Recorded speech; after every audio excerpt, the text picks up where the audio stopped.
Hopefully, we have a microphone that is on. It looks like we do. Okay, hello, hello, hello, hello, hello. Okay, we're good. All right. Welcome back. Hello. Happy Thursday. Yes, we got a haircut. It was much needed. And I think it did come out good. Not gonna lie. So I figured today we'd have a little fun. We're gonna talk a little bit about blood sugar. We're gonna talk about pancreas health. This is something that I was talking about in the road to regeneration this time around, but I want to share some of it with you. And it's important because we know we covered a few weeks ago the statistics as far as it comes to with diabetes and blood sugar control issues. And if I just have them here, it's estimated now 1 in 3 Americans are going to develop diabetes. 95-ish% of those are type 2. We now know we have a type 3, which is essentially the same thing as Alzheimer's or dementia. And we're seeing how this blood sugar instability is making a huge issue when it comes to degenerative neurological issues. So, I did make a post on Instagram earlier today, and some of this is to actually like elaborate on that because if we don't understand the context and we don't understand a little bit of what's going on, underneath the hood, so to speak, a lot of these 1 minute videos, this is where it gets tricky. And I know these types of videos don't do as well, but honestly, they're the more important ones because if you don't understand the how, I get questions all the time like, what is the special one thing you do, or what is the special, secret supplement or herb? And the truth is, there isn't one. Now, sometimes I'd say maybe like 30%, 40% of the time, and depending on the health of the person, um, sometimes something like that can work. But the truth is, a lot of this comes down to a lot of time, a lot of effort, a lot of changing things that you're going to have to do on a daily basis. And not a lot of people see that work. Not a lot of people are they don't see the months, the years that go into transformation. On my own journey, it took close to a year to like get from where I started to where I felt like, oh wow, this is a major difference. And it didn't really start until I got to that. I felt some changes as I went along, but I didn't get the thing I wanted, overnight. So, and I see this in practice all the time too. So like, for example, birth control is a good example because I just know it's something that comes up a lot. Folks want to get off of it. And sometimes it takes upwards of a year if you're, say, going to stop it for your cycle to re-regulate. And it just takes some time. There are a lot of factors that go into it, but you're asking a lot if you're looking to get something done in like a couple weeks, a couple months. Like, it takes time, it takes effort, and you have to enjoy the process. So I just want to reinforce that kind of as we go along because, you know, education and learning, that's part of it, but the implementing is really where it's at, and you have to stick with it. Um, with that being said, let's get into blood sugar, pancreas health, because this is a really important one. So, like I mentioned, diabetes rates are skyrocketing. It's not a good situation, but there are things we can do. And we're going to start by talking about metabolism of carbohydrates a little bit, but I want to reinforce, the 5 keys to regeneration and reversing disease. So we have 5 main actions that the body's trying to do. We have to assimilate nutrients. We have to take things in so we can use them for energy. We have to excrete the stuff we don't need, the waste. And then we have to grow. Now, this could be from infant to adulthood, but also cells grow. We have to reproduce. Again, cells are reproducing all the time. We're losing cells every day. We're creating new cells every day on all levels: red blood cells, skin cells, stomach cells, liver cells, but also to reproduce as a species. And then adaptation. So, this is what I love about Chinese medicine, like conceptually, is there's always these opposing forces that they will call yin and yang, and there's one isn't better than the other. They're just opposites, and there's never. It's about trying to find the wave of balance through a context that's always changing.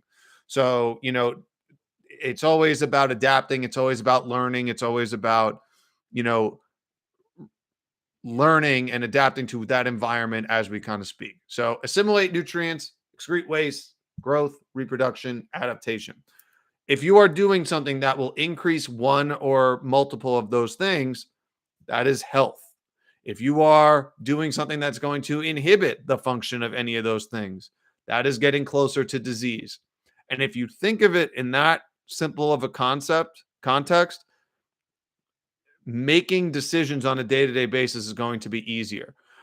Is it going to be something that's going to help you assimilate nutrients to fuel your body? Is it going to help get rid of waste? We talk about detox pathways all the time. Pee, poop, breath, sweat. If we're not doing those on a daily basis, it's going to be hard to excrete waste at an efficient manner. Growth. Are we growing cells in an appropriate rate? Um, you, Reproduction, again, same thing. Are we maintaining that homeostatic balance? And are we able to adapt to environments appropriately? Or are we maladapting for some reason? Or it appears like a maladaptation. As you guys know, I do not believe nature makes mistakes. I believe the body is working in a way it best should, given whatever the circumstances are. So let's talk about metabolism of carbohydrates, because this is important before we get into pancreas health, because this is, I think, where the biggest um, issue is when it comes to health, or I guess when it comes to carbohydrates, diabetes, and everyone loves blaming a macronutrient. We have to start with carbohydrates because that's kind of where the biggest thing comes in. But the truth is, it's a pancreas and insulin problem, not necessarily a carbohydrate problem. And we love pointing at the one thing because it's simple and easy, but that's not actually how it works. So we have carbohydrates. They could be refined or sugar, which is ideally what you don't want, but they could also be fruits. They could be vegetables. Um, where digestion takes place, though, is important. So in the mouth, it starts. You have amylase, which is secreted in your saliva. And then you also are able to chew. So you chew your food, but what really breaks it down is this amylase. You can also see it's called ptyalin or ptyalin, depending on how you pronounce it. It's the same thing, amylase, ptyalin. This helps break starches down into smaller sugars. Now, the stomach does not really do much as far as the breaking down of carbohydrates. So what happens is then, after the stomach breaks down what it needs to, say, as far as it goes with protein, because that's primarily what happens in the stomach. It's that and getting rid of any unwanted microbes, provided the pH is acidic enough in the stomach. But fat digestion, carbohydrate digestion does not really happen in the stomach. So it gets shunted out into the pancreas, or sorry, into the intestines, where the pancreas and the bile are going to start secreting both alkaline things like bile, sodium bicarbonate, but the pancreas specifically is going to support or release things like other amylases, other things that can break down these simpler sugars into glucose and fructose, depending on where the source is. So the body is able to then take glucose and fructose and use them for energy sources.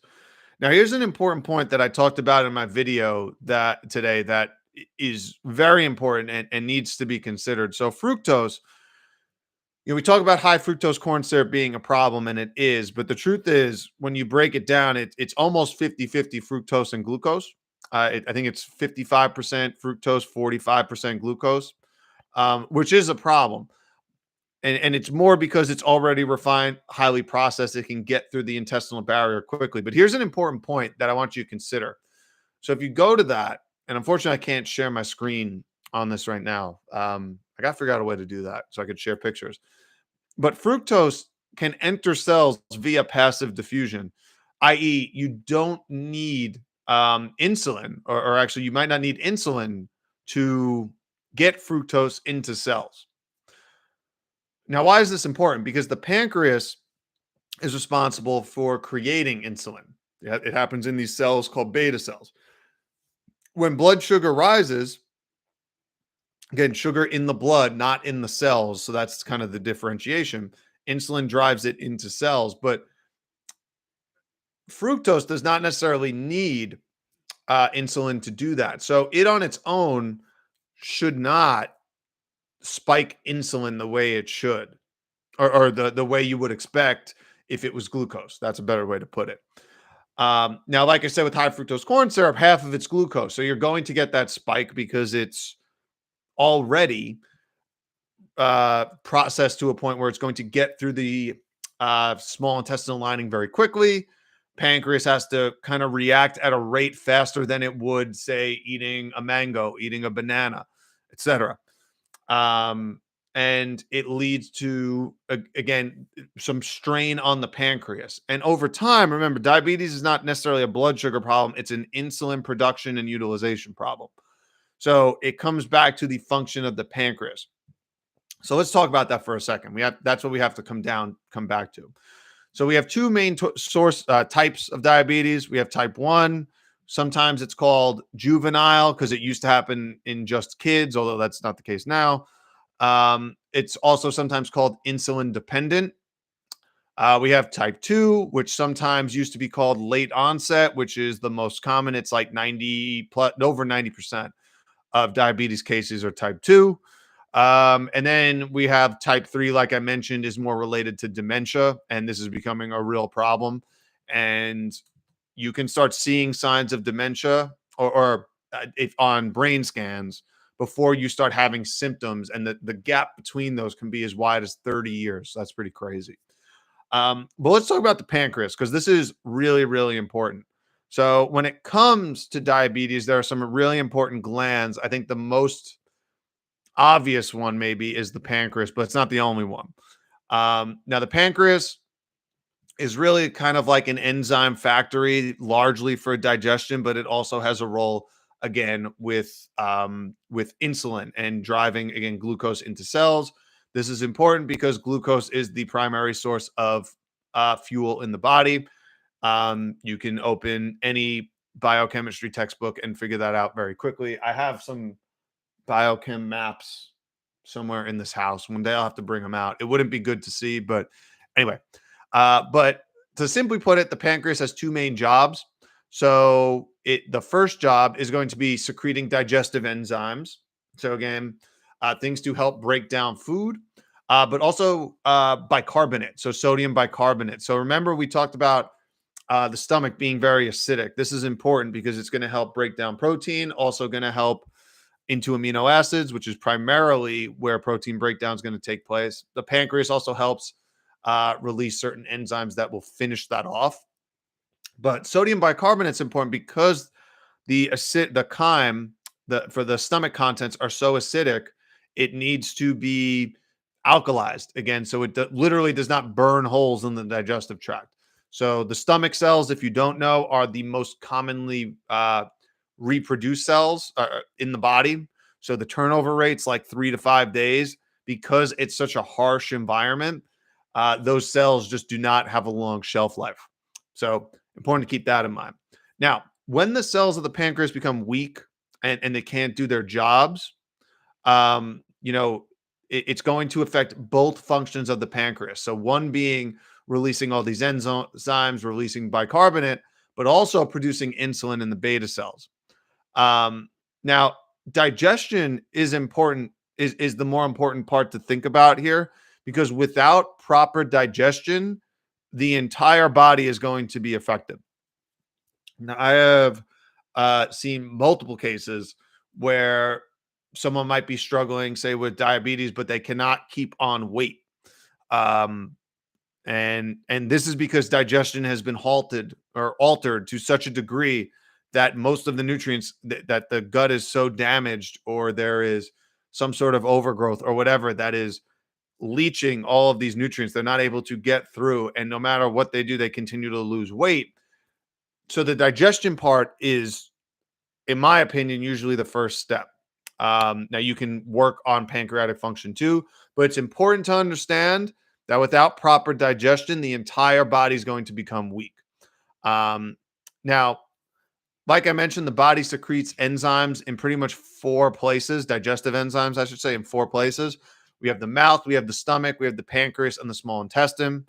And like I said before, the mouth, the pancreas, and the intestinal enzymes themselves are largely responsible for fat and carbohydrate digestion. The stomach is really where most protein digestion takes place, so it could get broken down to amino acids. It is important to note here that bile is also important because it's going to be an alkalizing agent. Again, because now bile is going to help mostly with fat digestion, but it will help alkalize again that stomach contents that is highly acidic.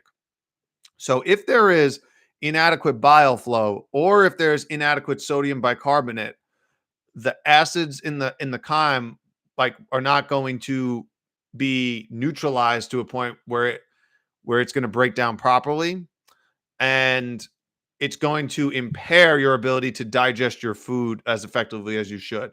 Because remember, we can only assimilate the building block components, the fatty acids, the amino acids, and the glucose, fructose, the simple sugars. Anything larger than that is going to cause issues. They could cause immune responses. So, this is where something like gluten sensitivity. Gluten is a protein that's found in wheat. And if it's not broken down into the amino acid constituents and it gets through the gut lining, it's going to lead to an immune response. That's why you have symptoms. So, important to understand that. Um, and remember, since acids neutralize bases, these alkaline enzymes are important for properly digesting your food. If it's not, it could lead to fermentation or putrefaction, and this can also affect the health of the gut. So if things are fermenting and putrefying, if you're not eliminating as well as you should, it's going to lead to big time issues. Um, Now, I mentioned before fructose from fruit will actually move through cell walls by diffusion. In other words, there isn't active transport. So, glucose, for glucose to get into cells, this is why the pancreas is so important. You need a hormone like insulin to tell the cell it essentially is the key that you put into the keyhole. And once you turn the key, now glucose can walk in the door. Fructose does not need that. And this is why we seriously have to question, you know, is fruit the cause of diabetes or is it going to make diabetes worse? And in my opinion, the answer is no, because it's fructose and it's not going to cause an insulin spike. More importantly, we have to deal with the issue, which is the actual pancreatic function itself. Now, if there are certain sensitivities on your healing process, you may want to keep a fruit or two out, but that's going to be individualized to the person. The only way you're going to know that is by judging how you feel. Um, there is no hard and fast rule. And in my opinion, like fruits are going to be the most regenerative foods. If the pancreas is that overloaded and that taxed, can certain things be a bit more of an issue? Yes, but that doesn't, it's not a forever rule. And the more important thing, I want to continue to say this, is you have to regenerate the pancreas. If you're not doing that, none of this is necessarily going to matter. Um, so again, we have the beta cells, which are going to secrete insulin. There's also alpha cells. You have beta, alpha would come before. Alpha actually creates a hormone called glucagon. And this is going to take glucose out of cells into the bloodstream. So they have opposite antagonistic effects.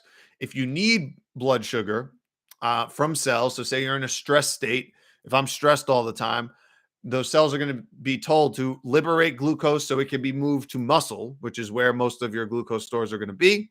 So you can use them to move, to run, to fight, whatever you have to do, fight or flight, to survive. And that's why you want that activated. Beta cells essentially do the opposite. They open the door so that glucose can enter cells and be used for more day-to-day functions that aren't immediate of use. Then we have delta cells, which actually secrete a hormone known as somatostatin, and they basically halt both insulin and glucagon. Um, So they'll basically put a stop to both processes. So that's kind of like what's going on. In diabetes, it's the beta cells that are largely affected. Now, we talked a little bit about type 1 and type 2.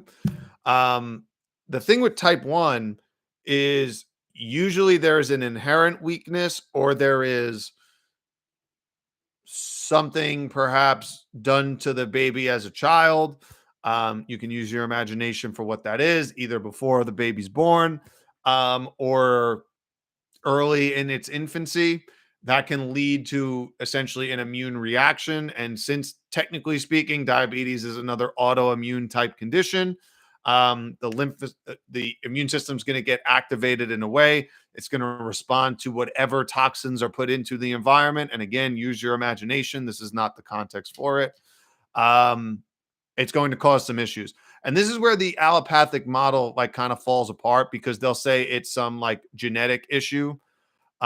Usually you can trace it back to some kind of antibiotic use, the health of the parents of the child, if it's type 1, if you are asking the right questions. Were things like Pitocin used during pregnancy or epidurals? Again, different injections early on in that child's life. That's kind of, it's usually a combination of one of those. Again, not the place to discuss that. Just not doing it on these platforms, but it's something to consider if that's the case. That could be part of it. Different microbiome overgrowths can do it. So parasites like flukes, they can get into the liver, they can get into the pancreas. So you may have to deal with those. That can be a cause. Anytime that there's parasites, it's really important because parasites do not create it's really important. Parasites are essentially nature's cleaners. So they are never the primary cause of a problem. They are a response. So if there is damaged tissue, if there's diseased tissue, this is where parasites are going to become more prevalent because they're going to help clean up whatever that dead tissue, that dying tissue is. That's essentially their function. So if they are there, that's there for a reason. And again, as we mentioned, we have to regenerate that pancreatic tissue. So it's important to understand that if there are parasites, if there's fungi, yeast, mold overgrowths, which are likely or can happen, those are things that we're going to have to, address. So that's the pancreas that can play a role. We have some other glands that are important too, though. So we have the adrenals. So one of the most important relationships that are overlooked, especially in diabetes, is pancreas health and adrenal health. Now, the adrenals we've talked about before, they're responsible for creating every mineral corticosteroid, glucocorticosteroid, and sex hormone. This is where it all happens. They're essentially the body's pharmacy. The glucocorticoids, as you might imagine, might play a role in glucose metabolism. These are actually going to include things like corticosterone and cortisol, which you probably heard of, which, yes, play a role in carbohydrate metabolism. Now, cortisol and cortisone have many functions, but they also play a role in carbohydrate digestion. They act as catabolic, meaning they break essentially sugars down. Now, adrenal glands also produce neurotransmitters that can also affect pancreatic function. So it's important that if there is, say, like adrenal fatigue, if there's something going on if you're constantly stressed out, if there's physical, chemical, emotional stress, this is going to essentially trigger, hey, we need more glucose because we're constantly in that fight or flight state. So, and again, if it's not a true fight or flight or emergency situation, you're constantly having elevated blood sugars because of physical, chemical, emotional stress. You can imagine that's going to tax the pancreas because it's constantly making insulin be like, no, we don't need this right now. Bring it back into the cells. No, like we have to do this. This is how it kind of works. So adrenals can definitely play a role. And by the way, this is why with at least everyone that I work with, and if you're in the membership or if you check out the 30-day transformation, I have a very long questionnaire that's a part of it. So you can see like which organs, which of these are more likely to be a potential cause or a primary cause, I should say, for what's going on given your circumstances. So that's one. The thyroid is another one, thyroid and parathyroid. So largely because they have a control over calcium metabolism. So specifically the parathyroid, you're going to have things like calcitonin, you're going to have parathyroid hormone. These essentially balance calcium metabolism in the body. And without proper calcium utilization, it's going to affect every cell in the body to some degree. Now, calcium is also intertwined with things like zinc, selenium, and iron utilization, all of which are play a function in some way with glucose metabolism. So we have to understand like none of these things happen on their own, and we have to understand that it's yes, the pancreas gets a lot of the attention, but there are other glands that play a role. Speaking of the adrenals, another thing that might play a role is hypothalamus and pituitary function. We have the pituitary gland, which is like the master hormone kind of director. It's the quarterback, so to speak. The hypothalamus is really cool because it's part of the nervous system and it's part of the endocrine system. It essentially tells the pituitary what to do. But the pituitary is the one that sort of signals to the rest of the body which hormones need to be raised, which need to be decreased, and has a lot of checks and balances kind of built in. For example, if you take the posterior part of the pituitary, um, it releases a hormone that's called antidiuretic hormone, which if it's underactive can cause diabetes insipidus. And it's also important to note that the transverse colon, and the gut's a big part too, actually plays a role in brain weakness. So we have the transverse, you have a colon that kind of looks like an upside down U. The transverse colon would be the top of the U that kind of runs just below the rib cage, closest to that, across the body, from right to left. And then it goes down again and everything comes out. This is an important part, and this is why I'm such a fan of iridology, is because if you actually take a look at a chart, and you could just Google it, all of our internal glands and organs are connected to the gut in some way. And you can see, like, if there is a weakness in a certain part of the GI tract, sometimes that relates to an organ that's adjacent to it. And in the case of the transverse colon, it's associated with the brain, the head, and that is primarily where a lot of our hormone regulators are, in the hypothalamus and the pituitary gland. So it's really important to understand that.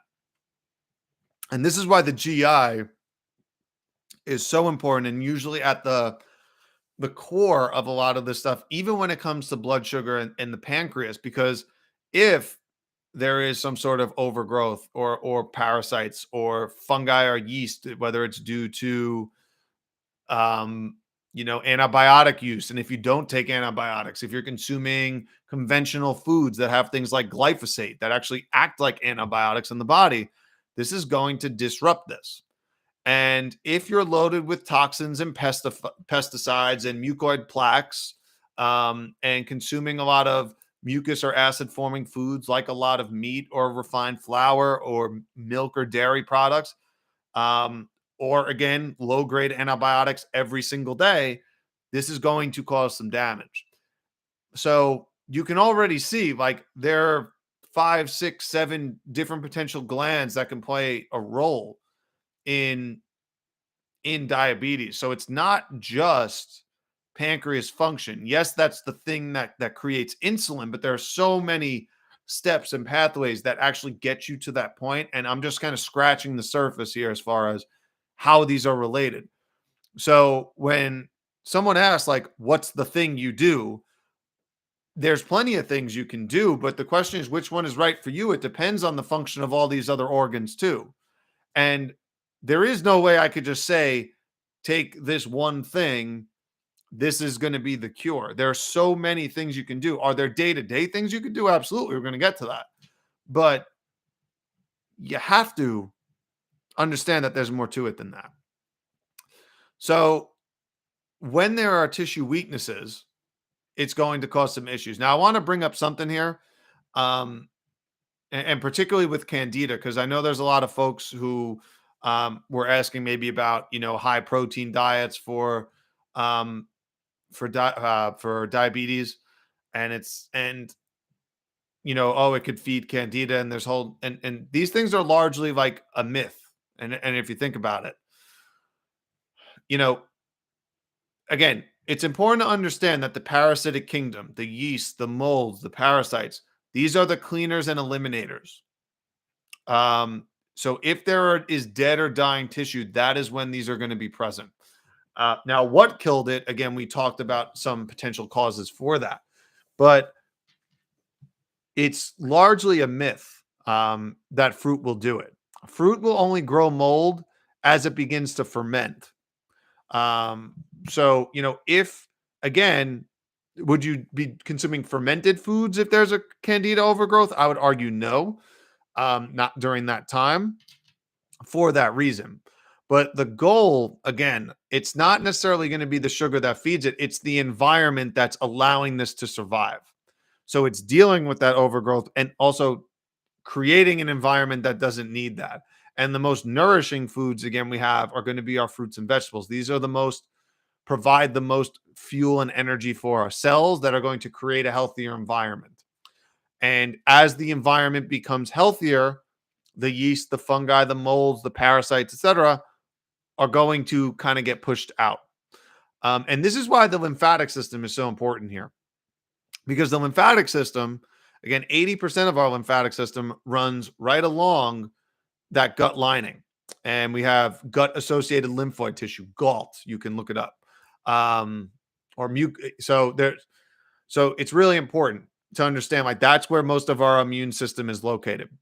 And it's a good way to look at it is we have essentially two fluid systems in the body, right? We have our blood and we have our lymph. And we spend a lot of time talking about blood, but we have 4 times as much lymphatic fluid in our body than blood. And we know a hell of a lot less about this. So, and just to be clear, 20% of the fluid in our body is blood. The other 80% is lymph. And a good way to kind of chat about these, the first person I learned about this was Dr. Robert Morse, if you want to look him up, is you have kind of the kitchen and you have, the bathroom. Kitchen essentially makes the food, makes the nutrients, the glucose, the oxygen to ship off to cells so we can use it up. The bathroom is obviously where you're going to get rid of wastes and eliminate them properly. And this is where the lymphatic system is really important.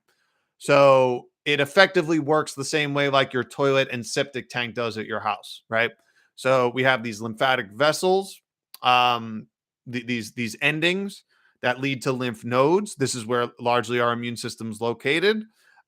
Things are clean, filtered as they need to be. And then they're excreted either the skin or the kidneys. So the lymphatic fluid is eventually excreted again through the skin or the kidneys.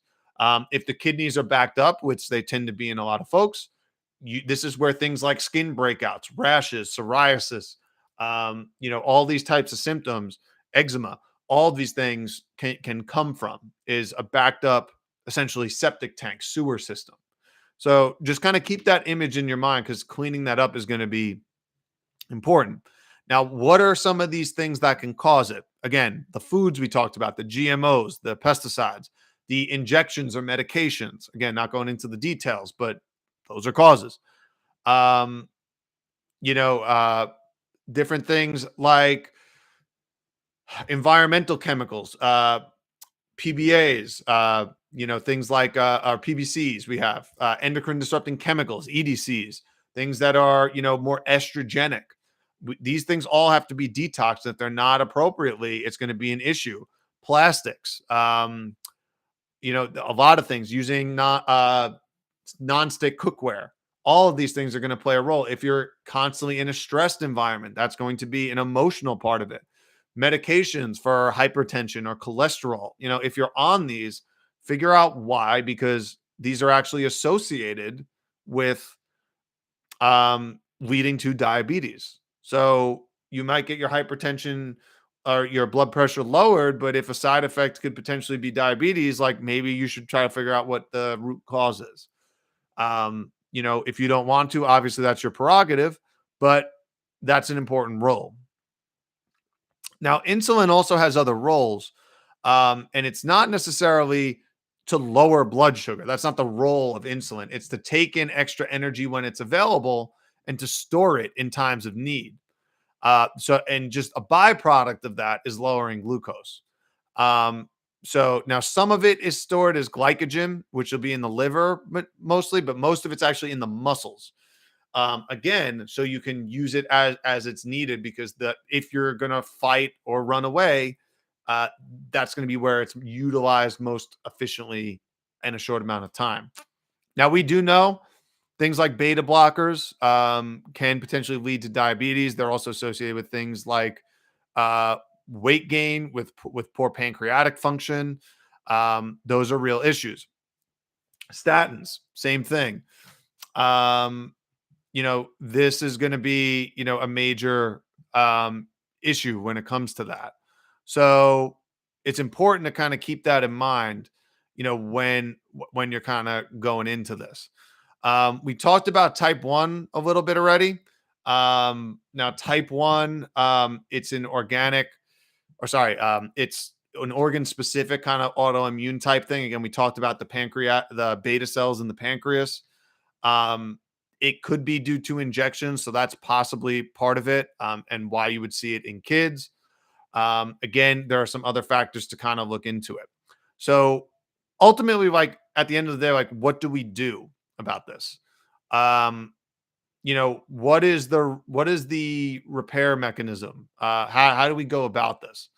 We have to start by getting rid of the stuff that largely causes it. So we talked about the acidic foods, the dairy, the processed sugars, all that stuff, cheap oils, seed oils, all of those are going to affect and diminish the function of the pancreas over time, if not outright.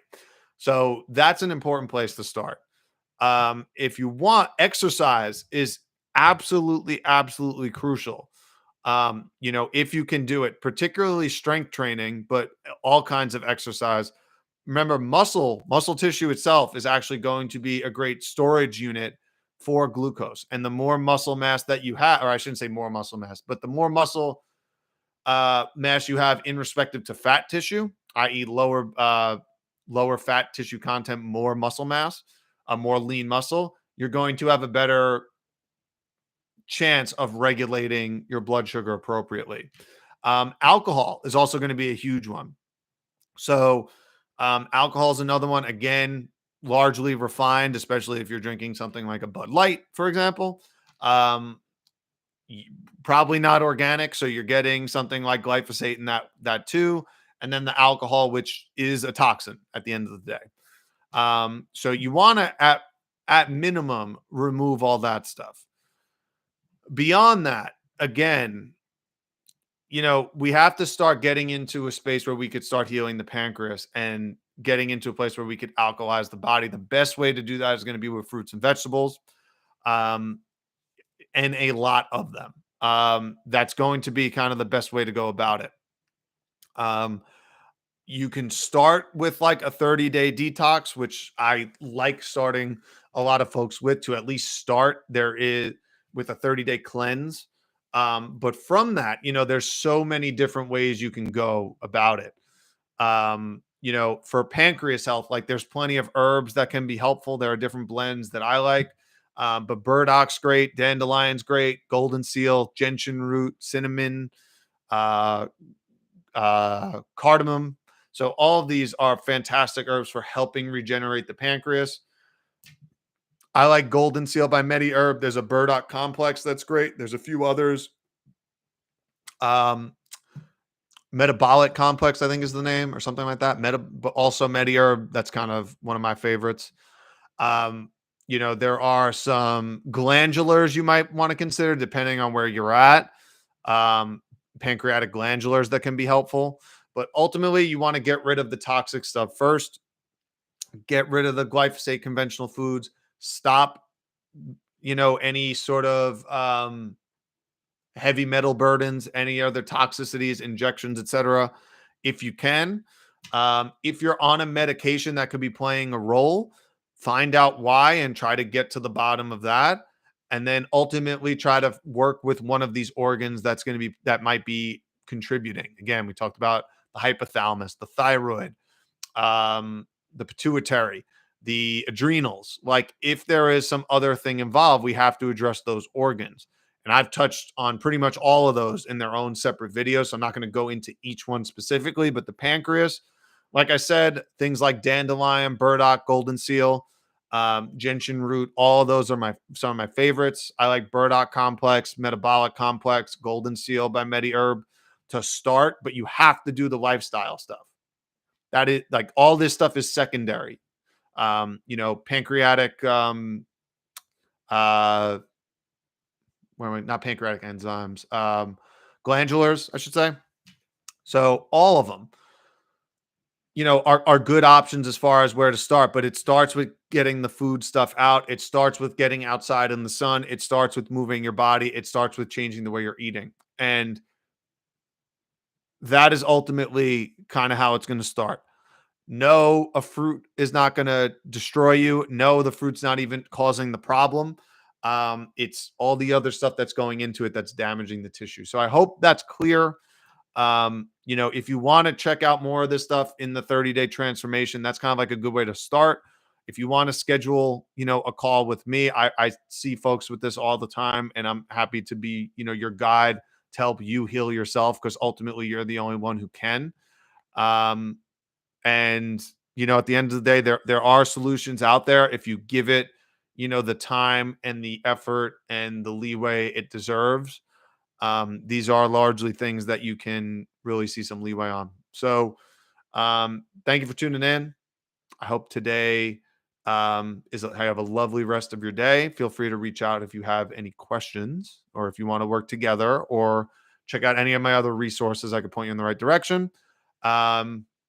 Have a wonderful day, and I'll see you guys next time.